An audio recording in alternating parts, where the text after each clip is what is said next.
कथा हो जाती थी। ये पहले संगीत संगीत नहीं था। हमने कहा भैया कब नहीं था संगीत? बोले बाल कृष्ण बड़ा सुंदर भजन बजा रहे हैं राग दरबारी का, लेकिन हम गाएंगे नहीं। महाराज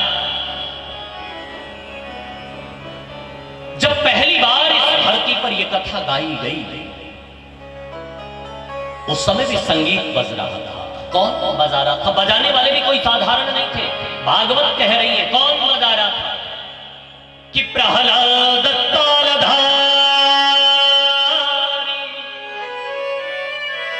तरलगत तयः चोद्धवः कांसधारी इंद्रो वादी मृदंगः जय जय सुखकारा कीर्तने ते कुमारा।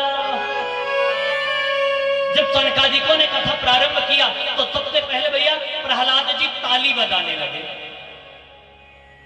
उद्धव जी मजीरा बजाने लगे, और मृदंग कौन बजा रहा था? इंद्र। इंद्रो वादी मृदंग जय जय सुखकारा। कुमार कीर्तन गाने लगे,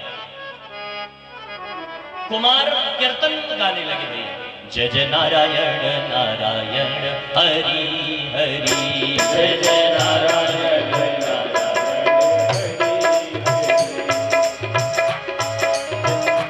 जय जय नारायण नारायण हरि हरि, जय जय नारायण नारायण हरि हरि, हरि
सोचिए जरा कि संगीत के सम्राट की कथा और बिना संगीत के नहीं, क्योंकि संगीत में तीन ही चीजें तो प्रधान मानी गई है। कौन कौन?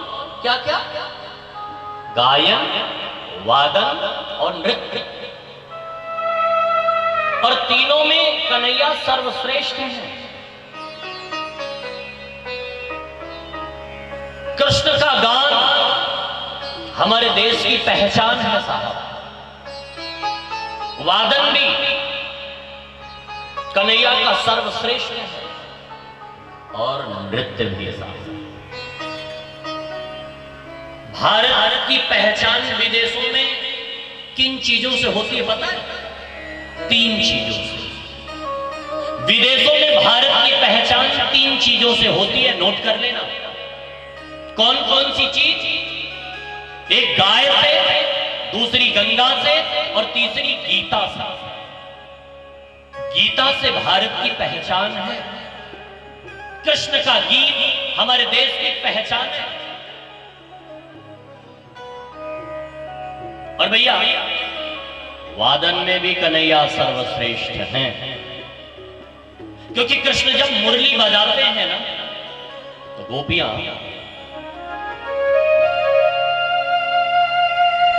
अपना सब कुछ छोड़ करके दौड़ी चली जाती है। और गोपी नहीं, भोले बाबा भी सब कुछ छोड़ करके दौड़े चले जाते। और महाराज कृष्ण का नृत्य भी सर्वश्रेष्ठ है। नृत्य कैसा है कृष्ण का।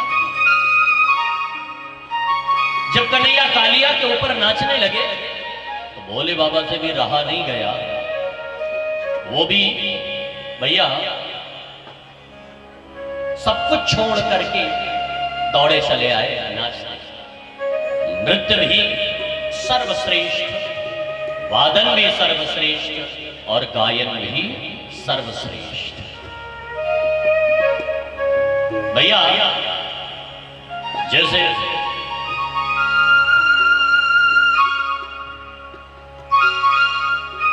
संगीत की कथा प्रारंभ हुई,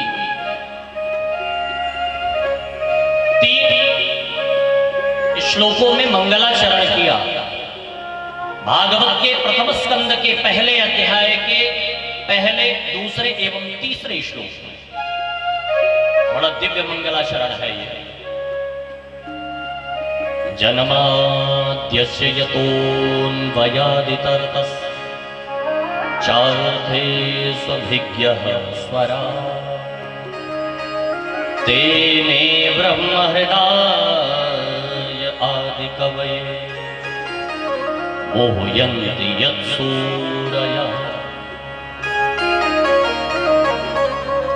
तेजो वारिमृदां यथा विनिमयो यत्र त्रिसर्गो मृषा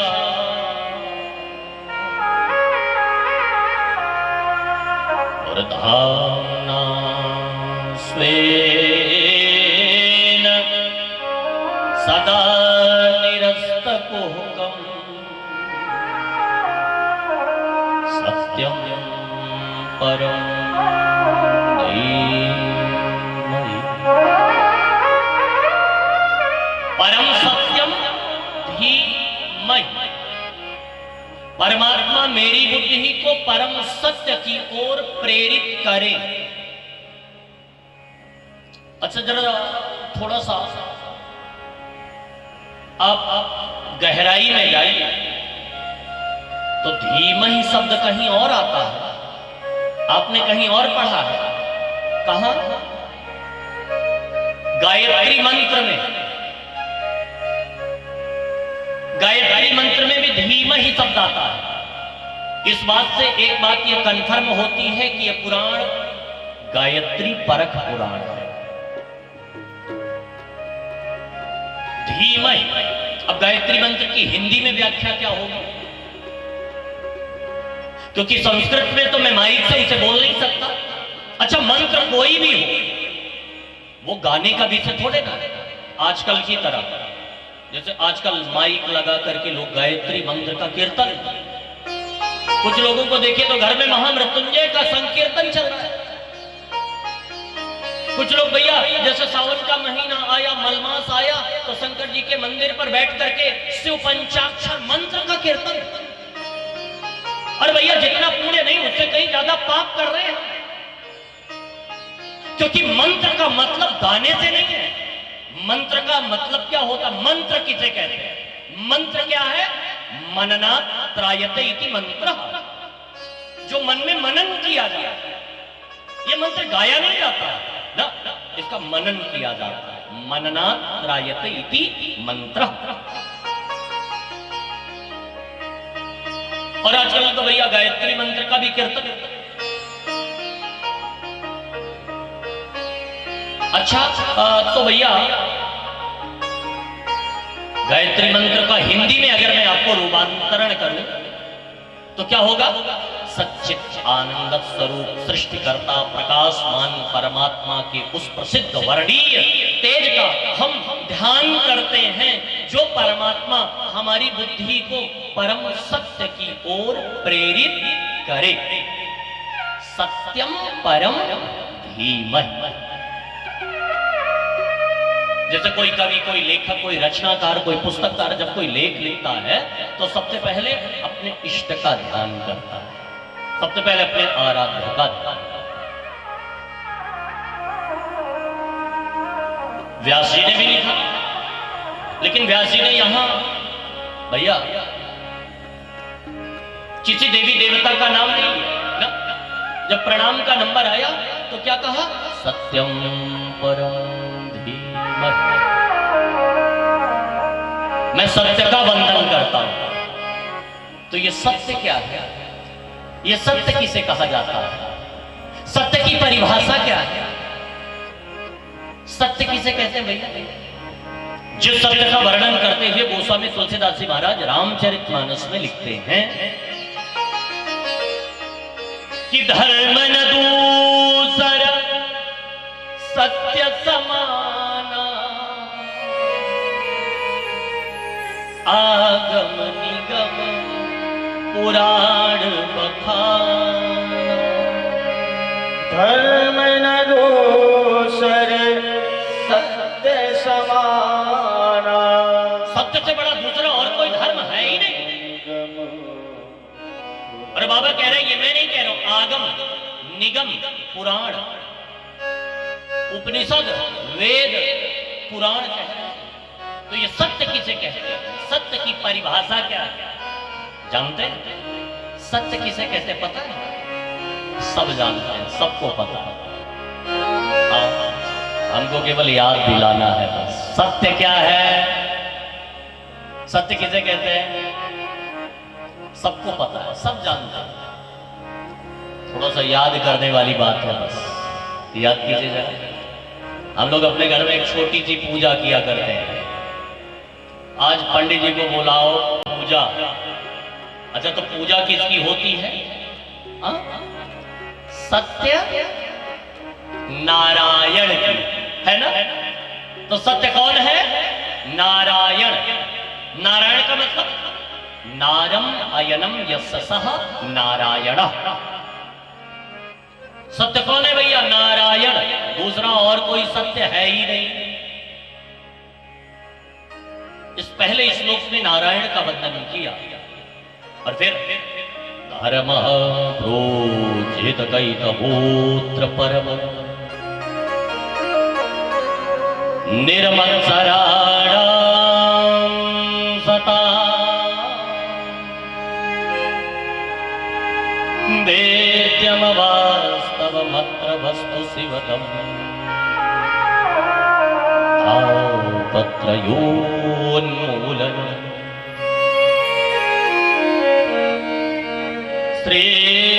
श्रीमद्भागवते महामुनिकृते किं वा परैरीश्वरः सद्योरित्यवरुध्यतेति कृतभिः शुश्रूषुभिः तत्क्षणा। अभी हमने कथा सुनी नहीं, अभी अपने घर पर बैठे बैठे केवल ये मन बनाए कि भैया चलो कथा हो रही है, हम भी सुनी आवे। अभी केवल अपने घर पर बैठे बैठे ये मन बनाए थे, और जैसे मन बनाया तो क्या हुआ? सद्यो हृदयवरुध्यते सद्यः हृदि हरि अवरुध्यते। भगवान श्री हरि उसके हृदय में जाकर के अवरुद्ध हो गए। अवरुद्ध हो गए मतलब बैठ गए। अच्छा, बैठना अलग है, अवरुद्ध होना अलग है। कैसे? जैसे कोई आपके यहां आए और कमरे में बैठे, दरवाजा खुला है, जब मन होगा तब उठेगा। लेकिन अगर कोई आपके घर आवे, कमरे में बैठे, और अगर आप बाहर से लॉक लगा दिए तब क्या होगा? जब चाहेगा तब जा नहीं पाएगा। अवरुद्ध होना इसी का नाम। जैसे भगवान आए तो आपके हृदय रूपी घर में बैठे तो, और जैसे ही बैठे आपने बाहर से लॉक लगा दिया। अब वो जा नहीं सकते ना। जब तक आप लॉक नहीं खोलेंगे तब तक वो आपके हृदय में बैठेंगे। कैसी है ये कथा? बोले शिवदम। शिवदम का मतलब शिवम कल्याणम ददातीति शिवदम, जो परम कल्याणकारी है, जो परम मंगलमय है, इसलिए तो इसका नाम है शिवदम। अच्छा, तो भैया इतनी कल्याणकारी है कथा? बोले हाँ।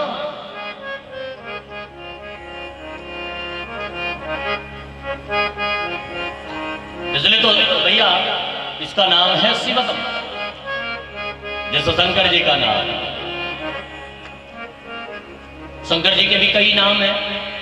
अच्छा, हर नाम का अलग अलग अर्थ भी है। जो समस्या हो वो शंकर जी के पास समाधान है। जैसे आपके मन में बड़ा बड़ा दुख हो, बड़ा कष्ट हो, तो क्या करें भैया? बहुत दुखी हो आप तो जरा आशुतोष का चिंतन करें, क्योंकि आशुतोष का मतलब क्या होता है? आशु शीघ्रम तुष्यति इति आशुतोष। अच्छा, शंकर का मतलब क्या होता है? भैया जब आपके मन में जरा बहुत टेंशन हो तो एक एंटीबायोटिक नोट कर लो, ले जाना यहां से। हाँ, और भैया जब बड़ी टेंशन हो तो एक काम करना, क्या करें? शंकर शंकर शंकर शंकर, इसी नाम का जप करना। क्योंकि शंकर का मतलब होता है सम कल्याणम करोति इति शंकरः। ये भैया इसलिए इसका नाम, इस नाम का जप करने से कल्याण हो जाता है, सारी टेंशन दूर हो जाती है। हर देव की उपासना का अलग अलग फल है। जैसे भैया हर मर्ज की दवा अलग है, वैसे आपको आवश्यकता किस चीज की, आपको चाहिए क्या, जरूरत किस चीज की? तो भैया जैसे विद्यार्थी जो है, यदि आप मेधावान बनना चाहते हैं, यदि ज्ञानवान बनना चाहते हैं, बुद्धिमान बनना चाहते हैं, प्रज्ञावान बनना चाहते हैं, तो एक काम कीजिए भैया, यदि आप हनुमान जी की तरह ज्ञानी राम अग्रगण्यम बनना चाहते हैं, तो हनुमान जी ने किससे शिक्षा ली? हनुमान जी के गुरु जी कौन है? सूर्य देवता, सूर्य से शिक्षा ली हनुमान जी। राम भी सर्वत्र विजयी किसकी वजह से हुए? नरलीला करते हुए। तो वाल्मीकि रामायण में अगर मैं आपको ले चलूं तो वाल्मीकि रामायण के अनुसार भगवान राम ने किसकी उपासना की? सूर्य की। आप भी यदि सर्वत्र विजयी बनना चाहते हैं, यदि आप चाहते हैं कि मैं बहुत बड़ा बुद्धिमान बनूं, तो क्या करें? जरा सूर्य की उपासना करें, आदित्य हृदय स्तोत्र का पाठ करें। ओम अस्य आदित्य हृदय स्तोत्रस्य अगस्त्य ऋषिरनिष्टु छंदः। सबसे पहले विनियोग करें और फिर उसके बाद आदित्य हृदय स्तोत्र का पाठ, न्यास, हृदयान्यास, अन्यास, और फिर पाठ करें उसका। ततो युद्ध परिश्रांतम समरे विजयस्य से आदित्य हृदय पूर्णिम सर्वसत्व विनाशनम जयावहम जपम नित्यम अक्षयम परमं शिवम सर्वमंगल मांगल्यम सर्वपाप प्रणाशनम चिंता शोक प्रशमनम आयुर्वर्धनमुत्तमम रश्मिमंतम समुद्यंतम देवासुर नमस्कृतम पूजयस्व विवस्वंतम भास्करम भुवनेश्वरम सर्वदेवात्मको हे सत्येजस्वी रत्विभावनः एष देव स्वर्गणान् लोकान् पातिकवस्तिभिः एष ब्रह्मा च विष्णुश्च शिवः स्कन्दः प्रजापतिः महेन्द्रो दण्डाकालो यमात्मो यमाम्पतिः पितरो वसवः चाद्या अत्सुनो मर्तो मनुः वायुर्वग्नि प्रजा प्राण ऋतुकर्त प्रभाकरः आदित्य सप्ता सूर्य खगा पूषा गवस्तिमान् सुवर्ण सदृशो भानुर्हिरण्यरेता दिवाकरः हरितत्वा सहस्रार्ची सप्त सप्तिर्मरीचिमान् तिमिरोन्मथना सम्पुष्टश्चा मार्कण्ड कुन्तुमान् हिरण्यगर्भाचित्रस्तप्नो हस्तकोरभिः अग्निगर्भोदिति पुत्रा संकास्य सन्नासनः व्योमनाथस्तमो भेदीर्यजुषां पारकः घनवृष्टिरपां मित्रो बिन्दवीति प्रमङ्गवः आतपी मण्डली मृत्युपिङ्गला सर्वतापनः कविर्विश्वो महातेजा रक्तः सर्वोद्भवोद्भवः नक्षत्रग्रहताराणां मदिको विश्वभावनः तेजसामपि तेजस्वी द्वादशात्मन् नमोस्तुते नमः पूर्वाय गिरे पश्चिमायात्रे नमः ज्योतिर्गणानां पतये दिनाधिपतये नमः जयाय जय भद्राय हरियत्वाय नमो नमः नमो नमः तात्रान्तो आदित्याय नमो नमः नमो उग्राय वीराय सारंगाय नमो नमः नमः पद्म प्रबोधाय प्रचंडाय नमोस्तुते ब्रह्मसानाच्युतेताय सूराय आदित्यवर्चसे भास्वते सर्वभक्षाय रुद्राय वपुषे नमः तमोघ्नाय हिमग्नाय तत्त्वघ्नाय मितात्मने लंबी स्तुति है, वाल्मीकि रामायण में बोल रहा था आपके सामने। और ऐसे आदित्य हृदय स्तोत्र का पाठ कीजिए। वाल्मीकि रामायण में वर्णन आता है आदित्य हृदय स्तोत्र। यदि सर्वत्र विजयी बनना चाहते हैं, अब बहुत मेधावान बनना चाहते हैं, ऐसे चाहते हैं कि आप सूर्य की तरह चमके, हाँ, हर देव की उपासना है। अब किस देवता को आप प्रसन्न करना चाहते हैं? क्योंकि भैया जैसे अगर आप विष्णु को प्रसन्न करना चाहते हैं तो क्या करें? अलंकार प्रियो विष्णु। विष्णु को यदि प्रसन्न करना चाहते हैं तो क्या करें? बढ़िया सजाएं उनको। भगवान विष्णु को क्या पसंद है? श्रृंगार। इसलिए विष्णु की पूजा का विधान है भैया पंचोपचार, षोडशोपचार, राजोपचार। और हाँ, जैसे हम लोग अभी यहां इस कथा से आने से पूर्व एक बड़े अच्छे अधिकारी डीआईजी साहब के पास बैठे थे, तो उन्होंने कहा गुरुजी, शंकर की पूजा अगर करना हो तो भैया कोई विधान नहीं। उनको तो भैया एक लोटा जल चढ़ा दो, बम बम प्रसन्न। लेकिन अगर विष्णु को प्रसन्न करना हो तो भैया बड़ा खटकर्म है। क्या? श्रृंगार कीजिए उनका, चुन चुन के फूल, चुन चुन के बढ़िया कुमकुम, चंदन, इत्र। हमारे ठाकुर जी तो भैया खूब ज्यादा इत्रों के बड़े प्रेमी हैं। खूब सुंदर सुंदर उनको भैया बढ़िया बढ़िया खूब अच्छा अच्छा इत्र लगाइए उनको, महकाइए। और क्या? इतना ही नहीं, तो बढ़िया बढ़िया हार, तो बढ़िया बढ़िया पुष्प, तो बढ़िया बढ़िया श्रृंगार, क्योंकि अलंकार प्रियो विष्णु। अच्छा, शंकर को प्रसन्न करना हो तो क्या करें? जलधार शिव प्रिय। भगवान शंकर को क्या पसंद है? जलधारा। और सूर्य को क्या प्रिय है? यदि सूर्य को प्रसन्न करना चाहते हैं तो क्या करें? भैया एक काम कीजिए, क्या? नमस्कार, क्योंकि नमस्कार प्रियो महान। भगवान सूर्य को नमस्कार प्रिय है। और एक बात बोले, क्या भैया अगर आप पंडित जी को प्रसन्न करना चाहते हैं तो क्या करें? हाँ, ब्राह्मण को प्रसन्न करना चाहते हैं तो क्या करें? तो वो लाइन तो सब जानते हैं, सबको पता है। क्या? कि ब्राह्मण मधुर मीठा। लेकिन अब नहीं, अब तो पंडित जी सबसे ज्यादा, तो डॉक्टर साहब ने मना किया है, मिठकीन नहीं खा सकते, नमकीन दीजिए जरा, है ना? क्यों भैया? शुगर से परेशान है। लेकिन पहले क्या था कि भैया ब्राह्मण को प्रसन्न करना चाहते हो, ब्राह्मण कितने भी गुस्से में हो, लेकिन अगर आप रबड़ी जैसे उनके सामने प्रस्तुत किए तो भैया प्रसन्न। हाँ, और भैया हमारे महाराज जी तो कहा करते हैं कि वो पंडित जी कहते हैं कि गमछा गिरवी रख करके मीठा ना खा ले। अगर पैसे न हो और बढ़िया चकाचक खूब बढ़िया मीठा दिखाई पड़े तो गमछा गिरवी रख देगा, भैया ये ले तू मिठाई खा। अब तो कहीं कहीं कुछ लोग ऐसे हर देवता के पूजा का विधान है, हर देवी देवता का कहते, जैसे अब माता पिता हमारे देवता हैं, लोग कहते हैं मातृदेवो भव पितृदेवो भव। तो माता पिता की पूजा कैसे करें? जैसे देवताओं की करते हैं, अलमारी में बैठा के 2 अगरबत्ती सुबेरे 2 अगरबत्ती शाम को दिखा दिखा के, हाँ, तो माता पिता जी प्रसन्न। दिन भर फिर कुछ न पूछिए,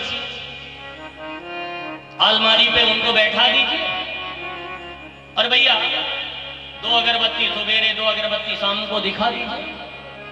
हाँ, कुछ ऐसे गुड़ पेड़े का भोग लगा दीजिए।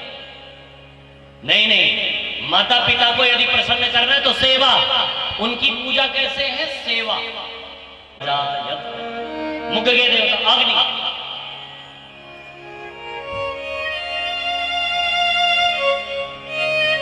एक हनुमान जी ऐसे देवता हैं जिनको कई मंत्रालय एक साथ मिल गया, और भैया सर्वाधिकार उनके पास वो मंत्रालय। कौन कौन सा? हनुमान जी के पास कौन कौन सा मंत्रालय पता है आपको? बल, बुद्धि, विद्या।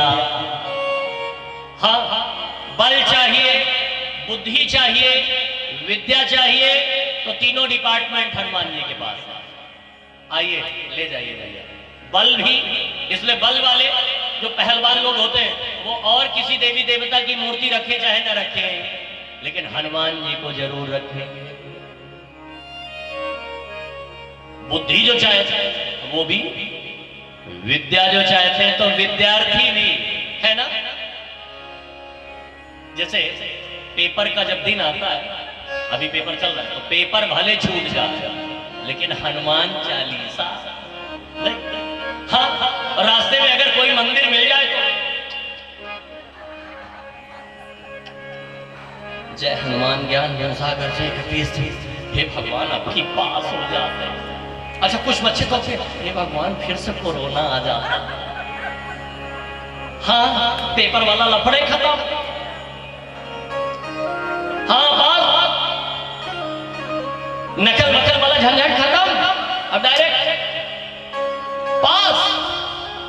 तो कुछ विद्यार्थी तो ऐसे भी निकले जिस कोविड काल को भागा भगवान से, हे भगवान पेपर हो जाए फिर भले चला जाए, लेकिन पेपर तक तो फिर भैया। इसलिए हनुमान जी सब कुछ दे सकते हैं, बल भी, बुद्धि भी, विद्या भी, और इतना ही नहीं, एक और क्षमता है इनके पास। क्या? हरहु कलेश विकार। मन में जो विकार है वो अगर हरण करने की किसी की क्षमता है तो हनुमान जी में वो सारे विकार हरण कर लेते हैं। तो दूसरे श्लोक में कैसा सुंदर वर्णन किया कि धर्म प्रोचिदकैतगोत्र परम निर्मत्सराणां सता वेद्यमवास्तवमत्र वस्तु शिवदम् आपत्रयोर्मूलम्। श्रीमद्भागवते महामुनिकृते किं वा परेरीश्वरः सत्योरित्यवरुध्यते कितहि शुश्रूषुभिक्षणम्। और तीसरे श्लोक में कैसा गजब का वर्णन किया? क्या? कि निगम कल्पतरोर्गलितं फलम् सुखमुखादमृतद्रव संयुतं पिबत भागवतं रसमालयं मुहुरहो रसिका भुवि भावुका। निगम कहते हैं वेद को, वेद रूपी कल्पवृक्ष का प्यारे पका हुआ नहीं, ये बल्कि लबालब गला हुआ फल है। और इस फल को खाना नहीं है, इस फल को पीना है। किसी ने कहा कि एक बात बताइए, पागल है क्या? बोले क्या? फल खाया जाता है कि पिया जाता है? फल को आपने कभी किसी को पीते हुए देखा है? अच्छा, फल खाया जाता है कि पिया जाता है? आपने कभी किसी को फल पीते हुए देखा है? कभी पिया है आपने? हमने तो भैया देखा भी है और पिया भी है। अच्छा, कैसे? शेक बना करके, mango shake, banana shake, Apple shake, कैसे पीते कि नहीं? हाँ हाँ हाँ पीते तो है, लेकिन इसमें भी गुठली और छिलका निकाला जाता है। बताओ इसमें गुठली क्या है, छिलका क्या है, निकाल दे। बोले भैया न इसमें गुठली है न छिलका है। बोले फिर इसमें तो केवल रस ही रस भरा है। बोले अच्छा, ये रसालय है, रसम आलयम यस्य सः रसालयः, इसमें केवल रस ही रस भरा है। अच्छा तो भैया इसको कितनी बार पिए? 1 बार, 2 बार, 3 बार, 4 बार, 5, कितनी बार? भाई कोई लिमिट होगी, कोई बाउंडेशन होगा, कोई बांध बनाया गया होगा, इतनी बार पियो। जैसे हनुमान चालीसा में लिख दिया, कितनी बार? जो 7 बार पाठ कर को। कितनी बार? 7 बार मतलब कितनी बार? 7 बार मतलब कितनी बार? तो आलसी जो होते हैं वो बोलते हैं 7 बार। आलसी जो होते हैं क्या कहते हैं? 7 बार। हाँ, लेकिन जो पुरुषार्थी है वो क्या कहते हैं?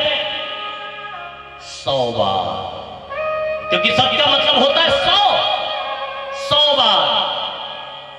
7 बार, हाँ कुछ 7 बार, 7 बार नहीं 100 बार, क्योंकि सत का मतलब होता है 100। जो 7 बार पाठ कर को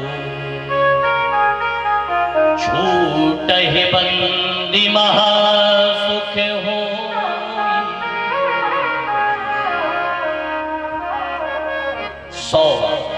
तो भाई कितनी बार भागवत? कितनी बार? 1 बार, 2 बार, 4 बार, 6 बार, 10, 20, 25, 50, कितनी बार? बोले भैया 1, 2, 4, 6, 10, 20, 25, 50 नहीं। बोले फिर? बोले आलयम मोक्ष पर्यंतम पिबत भागवतम रसमालयम। इस कथा को पीते पीते जब तक मुक्ति न मिल जाए तब तक पियो प्यारे। 100, 200, 500 अगर जन्म मिले और ये कथा पीने को मिले प्यारे तो पियो, क्योंकि ये कथा सबको नहीं मिलती पीने को ना, केवल 2 व्यक्तियों को। किसको किसको? मोर हो रसिका। एक तो जो रसिक लोग हैं, एक तो जो भगवान के पिपासु हैं, प्यासे हैं, भक्त हैं, उनके लिए, सबके लिए नहीं है ना। इसलिए इस कथा को पियो, सबके लिए नहीं, जो भगवान के भक्त हैं उनके लिए, जो पिपासु हैं, जो प्यासे हैं उनके लिए। अच्छा तो यहां आने पर क्या प्यास मिट जाती? बोले नहीं नहीं, यहां आने पे तो प्यास और भड़क जाती है। हाँ, किसकी? भागवत चाह की, भागवत प्राप्ति की। और ध्यान देना भैया, संसार की कोई वस्तु भले ही अप्राप्त की प्राप्ति हो, लेकिन परमात्मा की प्राप्ति तो प्राप्त की प्राप्ति है, जो पहले से मिला है और मिल नहीं रहा है। क्योंकि गीता में भगवान ने कहा ईश्वरः सर्वभूतानां हृदय से अर्जुन तिष्ठति। मैं प्रत्येक प्राणियों के हृदय में बैठा हूं, और हृदय में ही नहीं भैया, वो तो हर जगह हर क्षण बैठे, हर जगह हर क्षण, everywhere and all the time, हर क्षण हर जगह, नो डाउट। भारत की माटी का महत्व जानते हैं? भारत की माटी की महिमा बताया? यहां हर कंकर में शंकर बसता है। बस कोई भोली माता किसी गोले मटोले पत्थर को किसी नीम के, पीपल के, केले के पेड़ के पास रख करके और भैया 1 लोटा जल चढ़ा दे, वो कंकर कंकर नहीं, लोग उसमें शंकर देखने लगते हैं। जय हो शंकर जी की, कंकर शंकर बन जाता। ये भारत की माटी का महत्व, ये जहां हर कंकर में शंकर बसता। 3 श्लोकों में मंगलाचरण किया।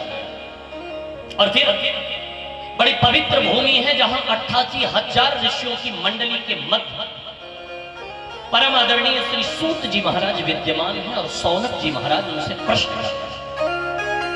सौनक उवाच, कितना गजब का प्रश्न किया। और प्रश्न भी 1 नहीं, 2 नहीं, 3 नहीं, पूरे 6 प्रश्न किया है। और इन्हीं 6 प्रश्नों के आधार पर पूरी 7 दिन की भागवत की कथा है। और ये प्रश्न कोई इधर उधर के नहीं है ना, ये प्रश्न हमारे आपके जीवन में आने वाले रोज के प्रश्न हैं। इसलिए इन प्रश्नों को जरा ध्यान से सुनना, जरा गौर से सुनना। ये प्रश्न कोई इधर उधर के नहीं है ना, आजकल की तरह प्रश्न। जैसे आजकल लोग किसी से भी मिले तो माता जी प्रश्न करने लगे तो भैया गुरु जी कोई ऐसा उपाय बताइए, बेटे की शादी हो जाए, बेटे को सुंदर बहू आ जाए, बेटी की शादी हो जाए, कोई सुंदर दूल्हा मिल जाए। अरे भैया बाबा से मत पूछना, इतने लायक होते तो अपनी कर लेते। हाँ, अगर इतना उपाय जानते तो भैया क्यों भटकते यहां वहां, वो अपनी कर लेते।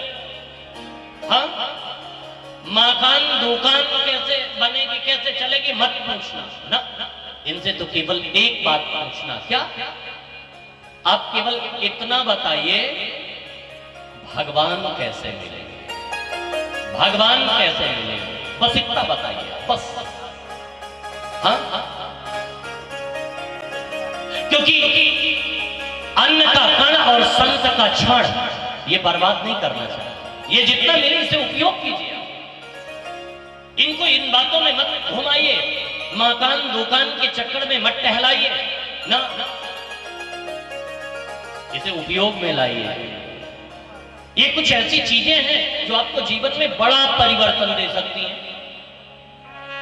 ये बड़ा चेंज ला सकती हैं आपके अंदर।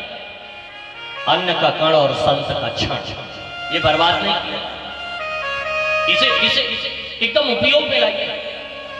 तो भैया जैसे 6 प्रश्न पूछा और वास्तव में वो प्रश्न भी कितने प्यारे। पहला प्रश्न भागवत कि पुंसां एकांस्तसहस्रे तन्नः ससिमुमर्हसि। मेरा पहला प्रश्न है कि मानव का परम कर्तव्य क्या है, मनुष्य को करना क्या। मेरा पहला प्रश्न, क्या सवेरे सवेरे उठ करके 4 बजे स्नान कर लेना मनुष्य का यही धर्म है, या फिर अपनी हजारों करोड़ों रुपयों की संपत्ति का दान कर देना क्या मनुष्य का यह धर्म है, या फिर कुछ दान ही न करे यह धर्म है, या फिर सवेरे सवेरे उठ करके परिक्रमा लगाना क्या मनुष्य का यह धर्म है। क्योंकि जहां वेदियों की संरचना हुई है, जहां 33 करोड़ देवी देवताओं का आवाहन हुआ, भैया यदि नियम से वहां 108 परिक्रमा लगाई जाए तो मनवांछित फल मिलता है, मनीक्षित फल मिलता है। तो क्या परिक्रमा लगाना ही धर्म है। मेरा पहला प्रश्न है कि मनुष्य का कर्तव्य रूपी धर्म क्या है, मनुष्य को करना क्या चाहिए।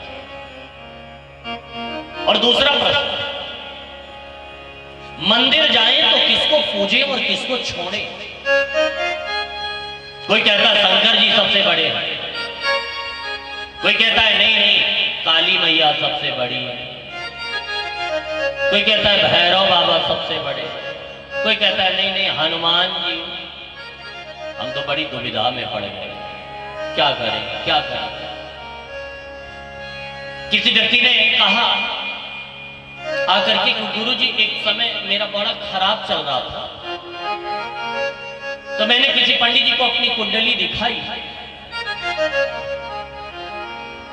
तो उन्होंने हमसे कहा कि एक काम करो, क्या शंकर जी की पूजा करो।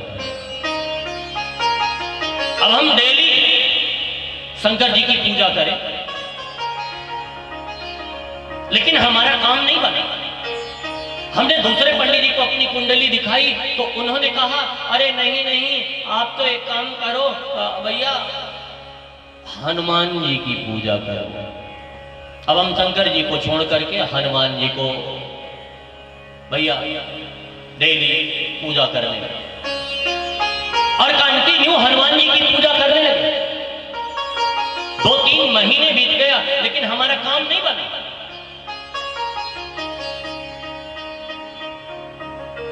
फिर हमने तीसरे पंडित जी से पूछा तो उन्होंने कहा कि भैया एक काम करो, क्या?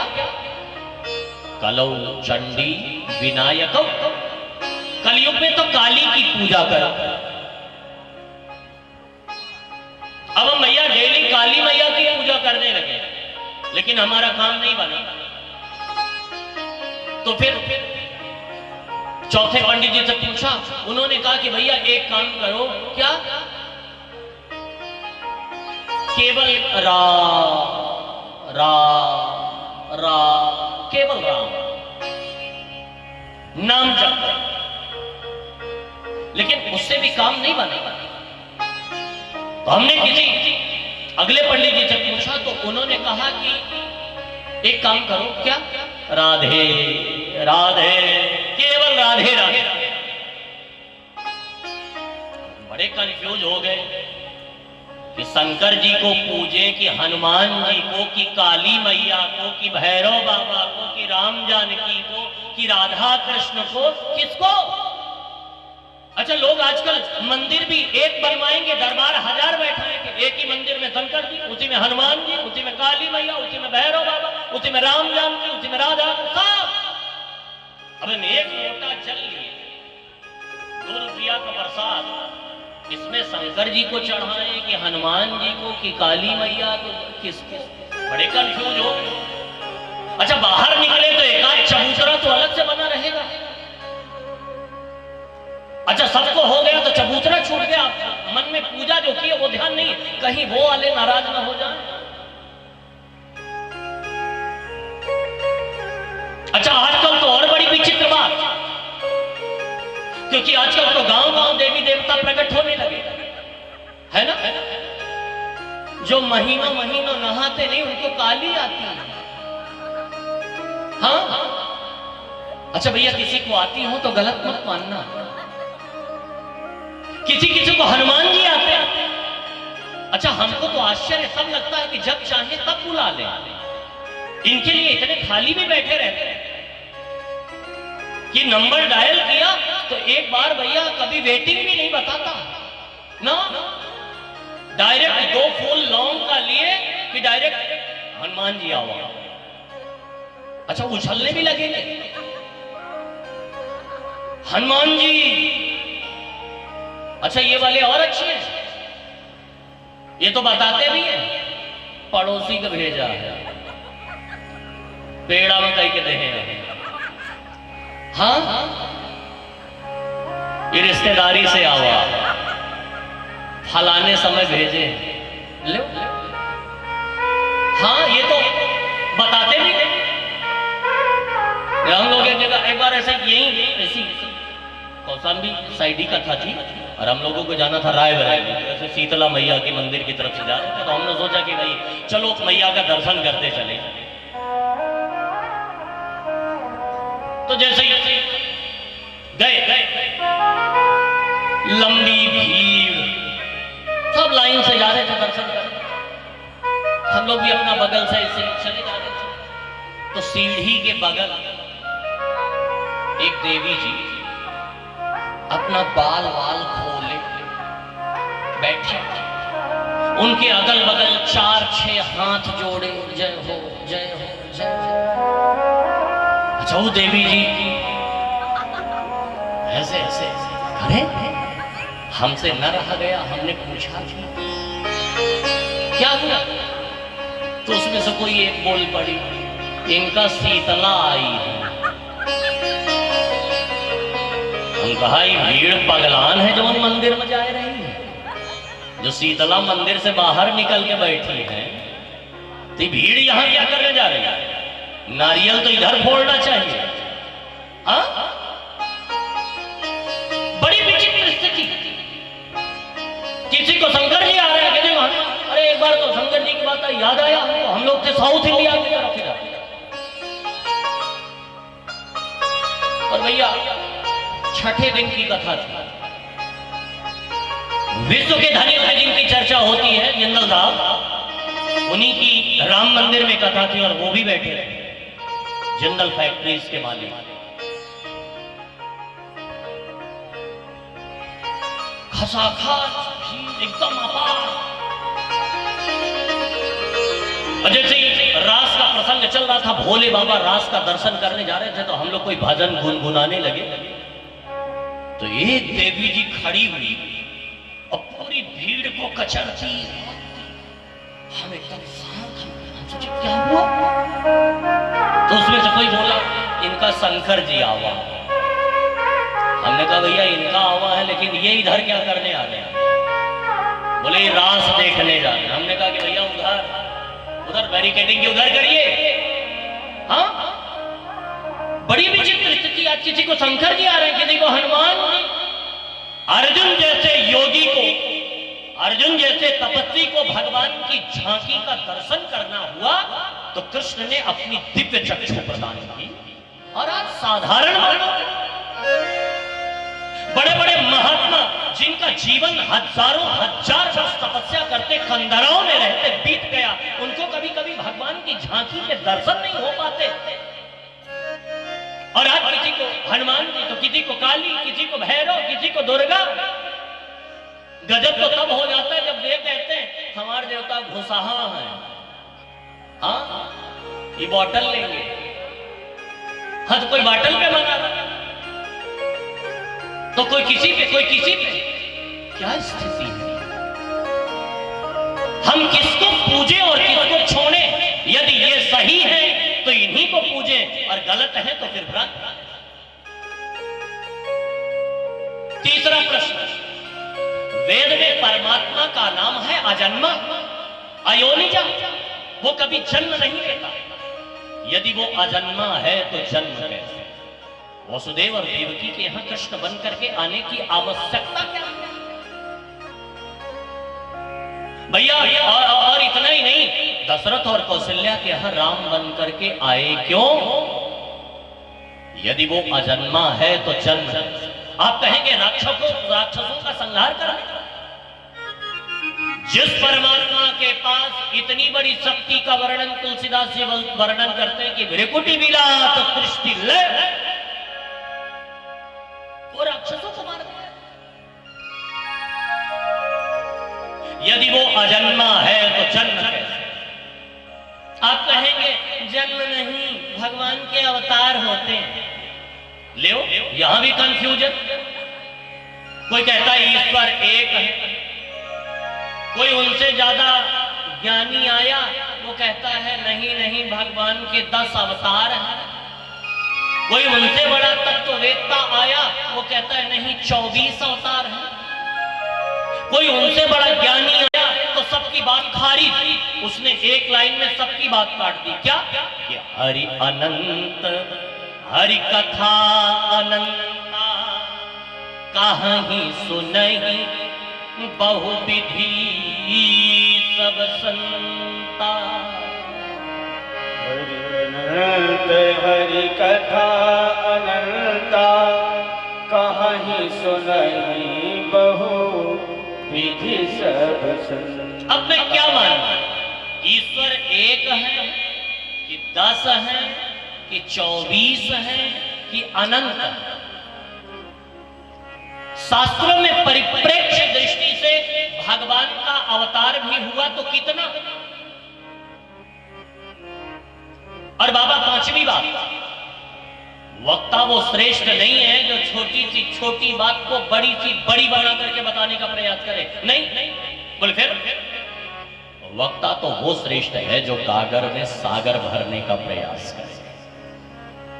इसलिए अतः साधोत्र यत्सारम् समुद्रित्य मनीषया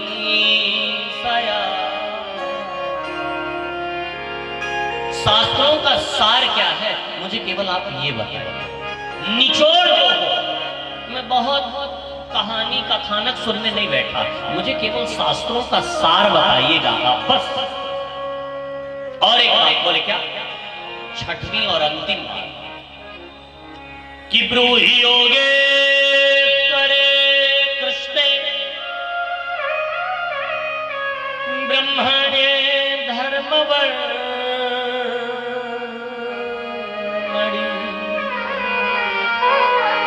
स्वां काष्ठमधुनोपेत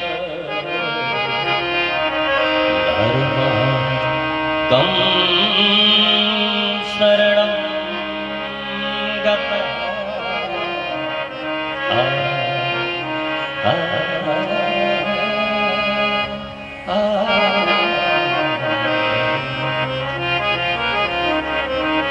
क्योंकि गीता गायक गोविंद गीता में कहते हैं कि धर्म संस्थापनार्थाय संभवामि युगे युगे।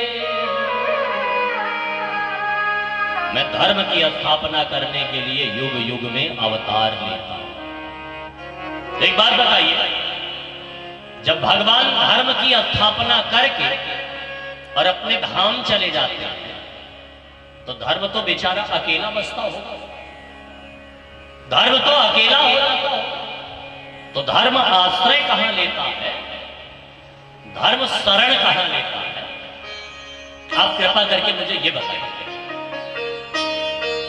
जैसे इतना सुना तो सूत जी की आंखों में आंसू आ गए। वाह, क्या गजब का प्रश्न आपने पूछा है, कितनी बढ़िया बात आपने कही। इसका उत्तर मैं आपको जरूर दूंगा, जरूर मैं इसका जवाब आपको दूंगा। बस एक निवेदन करना चाहता हूं। बोले क्या? पहले मैं जरा सुखदेव जी का वंदन करना चाहता हूं। बोले सुखदेव जी कौन है गुरु जी? बोले आप सुखदेव जी के विषय में नहीं जानते क्या? बोले नहीं। बोले भैया यही तो हमारे गुरु जी हैं। हाँ, इन्हीं से तो मैंने सब कुछ जाना है, सब कुछ सीखा है। बोले आपके भी गुरु जी हुए हैं क्या? बोले और नहीं तो क्या। अरे भैया, गुरु के बिना तो बेड़ा पार ही नहीं हो सकता। ये भी तो हमारे, यही तो हमारे गुरु जी हैं, और मैं इन्हीं के लिए तो हमेशा गाया करता था। क्या? कि तुम ही मेरी नैया, किनारा तुम ही मेरी नैया, किनारा तुम ही हो, और मेरी जिंदगी के सहारा तुम ही हो। तुम ही मेरी नैया, किनारा तुम ही हो, तुम मेरी नैया, किनारा तुम ही हो, मेरी जिंदगी के सहारा तुम ही हो।